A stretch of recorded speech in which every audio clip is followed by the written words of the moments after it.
যেন কোনো জামিনে সে ছাড়া না পেয়ে যায়। এটার শাস্তি কোনো উচ্চ আদালত, যে আদালতেই থাকবে, একদম ফাঁসি, দ্রুত ফাঁসি কার্যকর যেন করা হয়। আজকে 7 তারিখ আমাদের স্কুল খুলেছে। রামিসার এখনো মানে আসামি ফাঁসি, ঠিক আছে, আজকে ফাঁসির রায় দেওয়া হয়ে গেছে, কিন্তু রায়টা তো কার্যকর হয়নি। যেভাবে নিম্ন আদালতে ওকে ফাঁসির রায় দেওয়া হয়ে গেছে, কিন্তু এটা তো কার্যকর করতে হবে। উচ্চ আদালতে যাওয়ার পরে সেটা যেন কোনো আপিল না হয়, তার যেন কোনো জামিনে সে ছাড়া না পেয়ে যায়। এমন অনেক কেস দেখছি বাংলাদেশে, যে ধর্ষণ হচ্ছে, ধর্ষণ হওয়ার পরে 4-5 বছর পর আসামি ছাড়া পেয়ে যাচ্ছে, জামিনে ছাড়া পেয়ে যাচ্ছে, বা 10 বছর পর সে ছাড়া পেয়ে যাচ্ছে। এগুলো বন্ধ করতে হবে। ব্রিটিশ আমলের যে একটা সাংবিধানিক যে আমাদের আইন, সেগুলো চেঞ্জ করতে হবে।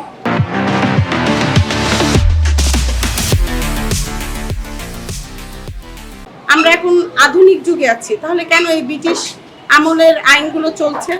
আমরা আমরা আমরা নাগরিক, তাই না? সরকারকে আমাদের নাগরিকদের নিয়েই তো গঠিত, তাই না? এখন সরকার আমরা জনগণ যেভাবে ভালো থাকবো, আমরা জনগণ যেটা চাচ্ছি সেটা করতে এত লেট হচ্ছে কেন?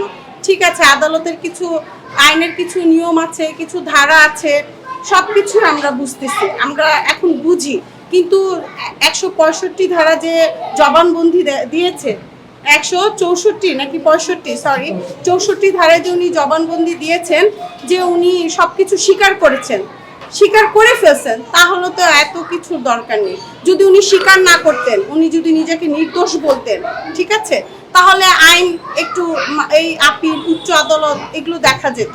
কিন্তু উনি যেহেতু নিজেই জবানবন্দি দিয়ে উনি স্বীকার করেছেন, এখন তো এই যেভাবে নিম্ন আদালতের কাজটা অনেক দ্রুত হয়ে গেছে, যেভাবে ওর ফাঁসি রায়টা দেওয়া হয়ে গেছে, কিন্তু উচ্চ আদালতে সে যেন কোনো আপিল বা জামিন এগুলো না পায়, এটাই আমাদের চাওয়া।